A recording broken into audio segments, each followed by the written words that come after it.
Hello and welcome to How to Log In. It's your host back again with yet another interesting tutorial video.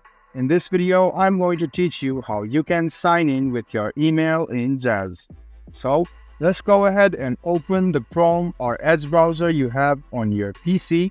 After you open your Chrome or Edge browser, go to zedge.net and then click on Web Browser. Now, go to the profile on the right hand side, click on it.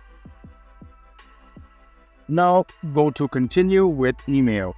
Write down the email you want to sign in with and an OTP code will be sent to your mail.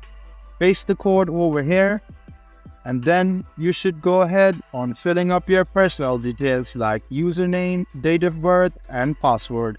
You must choose a username without spaces and it must be unique.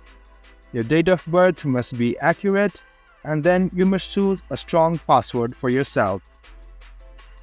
After that, you can read the policy and click on the boxes over here, and then click on Create Account. And there you go, you have successfully signed in using email on Zedge. I hope this video was helpful to you. If you still have any kind of confusion, please do mention this on the comment section down below. Like the video, subscribe to the channel, and do hit the bell button for more. Hope to see you in the next video. Until then, goodbye, take care, and enjoy.